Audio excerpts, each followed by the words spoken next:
Welcome to Naked Reflections, brought to you from the Wolf Institute. I'm Ed Kessler, and each week I'll be taking an in-depth look at the stories reported by our friends over at the Naked Scientists. What does the latest scientific stuff mean for the rest of us? Stay with us and find out. I'm not going to trick or treat you, and I have no intention of deceiving you, but this edition of Naked Reflections is devoted, if not to ghouls and ghosts, then to magic thinking. It can be a trivial thing, of course, illusion and the sleight of hand, but it is also profound and seemingly deeply rooted in the human psyche. But is this a trait limited to human beings? The Cambridge University researcher Eli Garcia Pellegrin is doing some work on whether animals are susceptible to magic like us. What is magic if not the violation of your own expectations, right? So if you were used to things levitating all the time, you wouldn't get amazed or surprised when a magician makes it levitate. And I think that's a good point of communality with animals. Magic can help us discern the expectations that animals have about the world around them. Do animals understand the rules of the world in the same way we understand the rules of the world? And magic sets an interesting precedent about this, because inherently magic is the violation of the rules of the world. If things vanished all the time, then vanishing a coin wouldn't be a magic trick.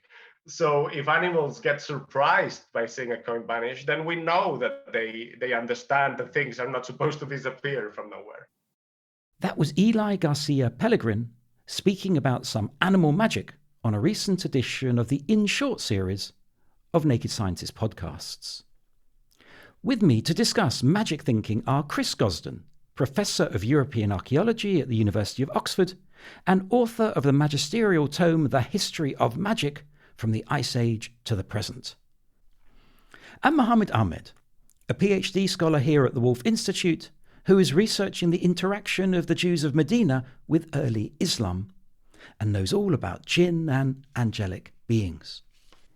Is Eli's definition, Chris, a valid one? Or is he just talking about magic books? I would make quite a distinction between magic tricks and what I might call real magic, as it were. Real magic has a seriousness equivalent to science, equivalent to religion. I think they're all very different. And for me, magic is to do with human participation in the universe. So to believe in magic, to practice magic, is to have an openness to the universe such that you believe your words can effect change in the world. Various actions which are not allowed for by science can make things different. And to be honest, I hadn't really thought about animals and magic. I would sort of think that animals don't have magic in the same way that we do. And one of the things I've reacted against in my writing is the notion that magic is some sort of primitive substrate that we as, modern rational beings have left behind. I think it's a healthy and important strand of human being, and one that we should not just explore historically, but celebrate a little bit as well. So in a way, it's part of the human condition. So I think there are three elements of the human condition, broadly speaking. They're not in any way mutually exclusive, they're different. So magic, as I said, for me is to do with participation and openness. We also feel open to the universe. We feel that the stars and moon and planets can affect us. And then religion is a notion of transcendence. So we're thinking of something beyond the world, beyond the human, which we call a single God or many gods. Whereas science is an objective view, or encourages an objective view, where we stand back and we try to think about the world in a more abstract way. And none of those precludes the other. I don't think we have to choose. And I think a really healthy human life has aspects of participation, transcendence, and objectivity. But Mohammed, doesn't religion have a bit of a difficult relationship with magic? I mean, religion has sort of come to terms with science in many ways, but it hasn't really with magic, has it? I think there's an interesting discussion to be had. I mean, before Pellegrin, we have Al-Ghazali, who was a very famous Islamic philosopher who tried to characterize and maybe differentiate between miracles and magic, because both supernatural phenomena are kind of obviously very similar, or maybe perhaps in a performative sense. And he describes the laws of God as the sunnah of God, the tradition of God, essentially, as all the laws that govern us. And it's when these laws are temporarily lifted by the Creator that may look supernatural to us. But actually, if you look at God's power, it's not that difficult for him to do. So in that case, a miracle is nothing, quite spectacular. But whereas when it comes to magic and when it comes to supernatural from what the creation wants to do, in this case, it's an effort for the creation trying to override the traditions of God, the laws of God that he has laid down. And it's here that there's the problem. There is no real way that a human can actually achieve this. But isn't there a difference between miracle and magic? I mean, people of faith are quite comfortable with the term miraculous. It was a miracle at Sinai. It was a miracle on the night journey of the prophet. It was a miracle of Jesus walking on water. But the faithful are less comfortable with the term magic. So when Jesus, for example, was accused of being a magician, it was a very negative thing. Yeah, aren't they similar? Aren't magic and miracles similar? Yeah, I think it's the element of trickery that is involved in magic and the fact that it's not real. Quite a popular word in Arabic, the word to be crazy is majnoon, right? Majnoon means crazy. It comes from the word jinn, or to be affected by jinn, because the ghaib is affecting you to a degree that, you can experience the ghaib. No one else can experience it, so you're mental. Chris, that sounds like there's a tension between the three different spheres of science, religion and magic, at least in the way that Muhammad's explained it to us. I think Muhammad's characterization is a very accurate one. So I think one can separate these three elements, transcendence, participation and objectivity, but you don't want to get too bound up in sort of boundary disputes. They clearly all do swirl into each other. So Keith Thomas famously described the Catholic Church as an enormous mechanism for the production of magic. And of course, Protestantism's criticism of Catholicism was that it was too magical. There are separations there, but I don't think ultimately they can be separated. And the history of magic and the history of science, I mean, we wouldn't have chemistry without alchemy. We wouldn't have astronomy without astrology. There's a whole range of things that came out of the magical tradition and which we now are quite happy to call science. Let's discuss a little bit about the Islamic concept of jinn, because it predates Islam, doesn't it? There are many theories about the kind of origin of jinn and, where it originally comes from. And one of the most famous is that they were spirits that inhabited this vast desert that humans can never really truly comprehend the vast nature of the desert. And it was here that these kinds of myths and stories began. And, obviously there are strange phenomena that do occur in the desert, from mirages to, strange animals and nothingness. It's almost this that we start to see stories of jinn emerge in the pre-Islamic period. If somebody is kind of lost in a desert and you do see a mirage or something that's there, but it's not really there, that is the, fertile ground for this sort of development into conceptions of jinn. What parallels are there between jinn and other faith traditions, particularly in the Middle East? So we famously have the Shadim in Judaism. And I think it would be nice to compare the description in the Talmud to the description in the Quran. So we have a nice kind of textual comparison. In the Talmud, the Shadim have wings like angels. They can fly and they can know the future. But they're not angelic. They are similar to humans, that they eat and drink like humans. They multiply like humans and they die like humans. Now, if we compare that to the jinn in Islam, jinns can also fly. The story of Solomon and the building of the first temple is in the Quran, and they do try and ascertain the future. There's a famous parallel that Islam gives that, jinns can try and go to the heavens and listen to what God and the angels are saying about the future. And they try and listen and pick out things that they can ascertain, and then they come back to the earth and tell it to soothsayers and people like that. So there is an element of jinns trying to know the future in Islam as well. And of course, they eat and drink like humans in Islam. They multiply like humans in Islam, and they die like humans in Islam. Chris, does that echo with any of your own research?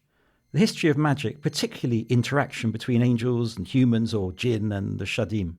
medieval and early modern traditions in Europe were all about attempting to talk to angels and get a sense of the future or what happened in the past. The person who's being sort of rethought and rehabilitated is John Dee, the Elizabethan magician. And he and his sidekick, Edmund Kelly claimed to be able to talk to angels. You had to purify yourself in order to be able to commune with angels. Maybe you had to trap them in some very pure substance like a crystal. And the interesting thing about angels is it's quite hard to know what they're saying. So they need translation and interpretation. So angels won't speak to anyone and they won't speak to you directly. They need a series of interlocutors, which gives those interlocutors some power. So Elizabeth I, for instance, employed Dee to set the date of her coronation, one that would be cosmologically propitious, but also she tried to enlist more supernatural powers through Dee as the Spanish Armada turned up. Dee and Kelly got talking to the angels to see if they could work out strategies, which, the Spanish Armada didn't do all that well. So maybe these things work. Chris, are there important times for the appearance of magic? Yes, again, in different traditions, there are moments at which the worlds of the living and the worlds of the dead coincide or come closer. And the changeable bits of the year where you go through the equinox in our case, then maybe that's the time where the spirits come out. One of the things I really liked was the notion of revenants, the living dead, which was very prevalent at various different times in Europe, the 7th century and so on. There was a monk in Yorkshire, for instance, who after he was buried would walk around and obviously with bad intent. And other monks attacked him and embedded an axe in his leg. And later on they dug up the body, and the body did indeed have a fresh wound in its leg. So for people in the late Middle Ages and early modern periods, these were not fictions. They were things that could indeed happen. I'll leave that thought in the listener's mind. You're listening to Naked Reflections with me, Ed Kessler. My guests this week are Chris Gosden and Mohammed Ahmed, and we're talking about magic thinking. In its simplest form, magic is associated with misleading people, and here's Eli Garcia Pellegrin again. Why would we evolve the ability to be deceptive? Mainly because we're social animals, right? And when I mean social, I don't only mean social in a way that we interact with our own, but social in a way that we also interact with other people that are not in our group. And animals interact with other animals constantly that are not members of their own species. So the ability to be fooled and to fool others is part of living in that ecological environment. Is magic thinking to do with this sort of wish for mutuality and connection? Because it strikes me from what you're saying, Chris, that it's about connection between these different spheres that make sense of our world. That is right at the heart of what I think magic is. And part of what's happened over the last few centuries, particularly in somewhere like Europe, is a great concentration on an unfeeling, unthinking universe, which can be understood in terms of mass and force and those sorts of things, but not in terms of its sentience or our direct relationship with it. So someone like Max Weber, his definition of modernity was disenchantment, the loss of magic. And he saw that as both a positive thing, that we were becoming more rational, but also that there was loss there, that we lost a sense of ourselves and a sense of our connection. And for me, one of the important things about rethinking magic is that it reconnects us to the world as a series of living entities, potentially. And like that, if we have a sort of open and ongoing relationship with it, then part of that relationship is a notion of care and of morality. And rather than just being able to exploit the world as we want, we have to think about how we want it to be passed down to future generations. Mohammed, do you think the world is magical? Well, in Islam, there's the very strong concept of the ghaib, which is the unseen realm. And it's essentially what is used to explain everything. The ghaib and the unseen realm has many things within it. For example, God, the concept of God, jinn, angels, and many such beings that perhaps humans aren't aware of or haven't been informed of. And this concept, the fact that it's unseen, means that, human beings have, of course, a difficulty in rationalizing and understanding it. And so I think when we try and equate what is in the unseen to, our normal minds, when we try and understand and rationalize things, it's very difficult, which is why kind of Islam gives a multiplicity of metaphors in this regard. So angels having wings, for example, do they actually have wings? Well, it's a metaphor, and the ghaib is something we cannot truly understand. We cannot be able to understand, because in Islam there's a concept of a hijab, which means a veil upon the eyes and upon the ears and upon all of our senses because of the ghaib. So we are unable really to understand all of the supernatural, ethereal, transcendent things that are going on around us because of these veils that we have been born with. Probably the majority of creation is in the unseen in Islam. And there's so much that, God says, we've created so much that you don't know and that you won't be able to know because we are so limited in this world. And even the soul of a human being, for example, is something that is the ghaib. It's in the unseen. We are not just our bodies. And it's this that, will carry on into the next realm. So Islam definitely presents this dualistic vision, and we're always surrounded by it. There's no way of escaping it. Chris, some of the greatest scientists were also astrologers or alchemists. I mean, you mentioned the connection between alchemy and science, or astrology and science. They were of interest to people like Newton and Kepler. Tell us a little bit more about that, and I wonder whether it's still true today. I mean, if you interviewed some of the greatest scientists, would they be interested in alchemy and astrology? Both very good questions. So Newton we tend to see as the originator of modern science in many of its guises. But Maynard Keynes said that Newton was not the first of the scientists. He was the last of the magicians. And that's after Maynard Keynes bought Newton's papers and gave them to Trinity College. And he had 2 furnaces in his rooms in Trinity College. Be interesting to see how you get that past the Health and Safety Committee. In order to turn lead into gold. He also spent a lot of time on biblical prophecy, and he was profoundly Christian. So he saw no antigony between being scientific and Christian. And people, once this sort of hinterland of his thought was discovered, people thought it was some sort of eccentricity. But now people are more thinking that he was attempting the sort of equivalent of a grand theory of everything. So he could incorporate God, he could incorporate more miraculous transformations of the world, together with gravity, together with optics, together with the laws of motion, the things that we would accept. So there wasn't a part of Newton's brain that thought magically and another part that thought scientifically. It was just the one brain, and all these things were in there. The second element of your question about science today, I think there are elements of science. Certainly, I'm a humble archaeologist, so I know nothing about things like physics, although I'm extremely interested. And things like quantum mechanics confront common sense, that you can have 2 particles that can occupy the same point in space at the same time. And there's a distinct possibility that observers affect the actions of the particles that they're observing. So a lot of people in the world who believe in magic believe in animism. They believe that the world is animate in some way. So if you said to an Aboriginal person, you can affect the material nature of the world, they would say, yes, of course, sort of keep up. I'm not sure what Einstein would say, but what would Al-Ghazali say? Wouldn't he be comfortable with this, Muhammad? A great example was Abu Hanifa, who also was one of the great jurists of Islam. Somebody asked him, how can jinn be punished in hell? Because they are so similar to humans, they go to heaven and hell just like humans. How can jinn be punished in hell when they created a fire? As the Quran declares that jinn are made of fire. And Abu Hanifa picks up a stone and throws it at the person. And the person says, why did you throw a stone at me?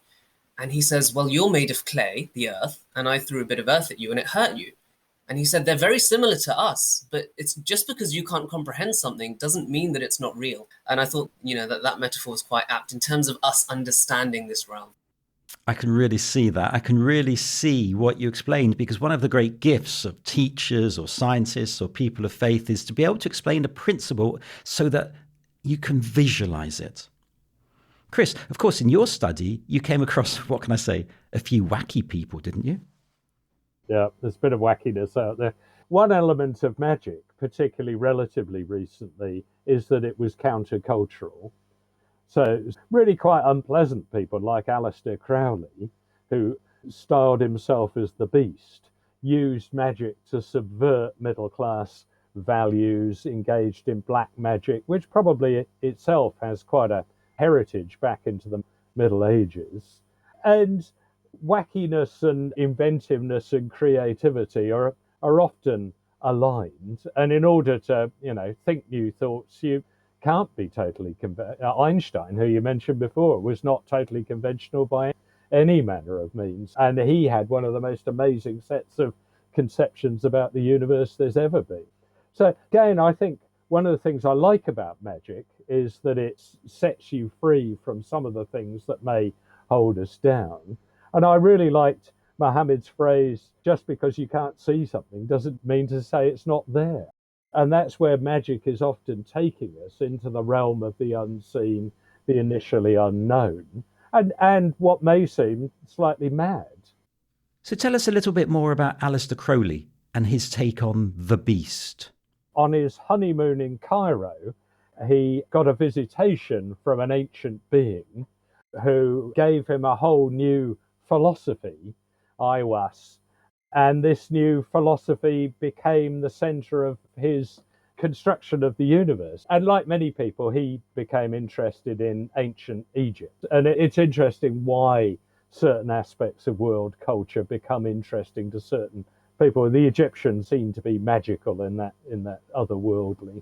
Yes, because Egypt was famous as a place of magic. In ancient times, it was known as the center of magic. And Mohammed, I think you've looked into that, haven't you? Absolutely. It's for this reason that Moses was sent with miracles that looked like they could transcend magic. I mean, for each kind of prophet, they had miracles that were more to do with their time. Jesus's miracles were more to do with medicine. And the Prophet Muhammad's miracles was more to do with literary Arabic and what the Arabs valued at that time. So, in the time of Moses, I'm kind of linking it a bit maybe to wacky people. What we would consider to be wacky people are the magicians who threw their staffs that used to become snakes. And they challenged Moses. And Moses went and he threw his staff and it became a snake. And the magicians immediately prostrated and said, "We believe in the Lord of Moses." From a performative perspective, it looked the same, essentially. I mean, a staff becoming a snake. But going back to Al-Ghazali, what was actually going on there? The physicality of the staff had truly changed into a snake. It was a miracle. It was that lifting of God's law by God's own leave. Whereas what the magicians were doing, of course, was more of a sleight of hand, was more of a trickery, essentially. And, it was in this way that Moses was able to win them over. And I think that that's quite a little beautiful nugget of Moses in ancient Egypt. To an extent, I wonder whether magic thinking tells us that humanity really can't bear too much reality. Yes, I react against that notion that magic is an escape from reality. I think magic is an exploration of reality. And contained in that statement is the implicit assumption that something like science can tell us what reality is. And other forms of maybe religion, certainly magic, are attempting to escape. I think being magical is to throw yourself into reality in a way that is, sort of whole body, whole souled. So I would see it as the opposite of an escape from reality. And maybe it does, contradict some of the more brute and boring notions of what reality is. But I don't think that's escapism. I think that's brave exploration. Mohammed, would you throw yourself into a kind of magical reality? Absolutely. Like I said, the ghaib is all around us, and there's no way really of escaping it. There's no way of truly understanding it either, which is why I think the magic and these sorts of things are so fascinating for people from different cultures, because they try and rationalize it in their own way, essentially. And this exploration that Chris is talking about, I think, is spot on. All cultures try and do it, all religions try and do it, and they do, to an extent, reach some level of truth. Hey presto. That's all we've got time for. I'd like to thank my guests, my magical guests, Chris Gosden and Mohammed Ahmed. We'd like to hear from you at nakedreflections@wolf.cam.ac.uk. Let us know where we're going wrong or what we're getting right. If you'd like to catch up with our back catalogue, you can find more episodes of Naked Reflections and subscribe to the Naked Reflections podcast wherever you access your podcasts or at nakedscientists.com/reflections. I'll be back with more guests next week.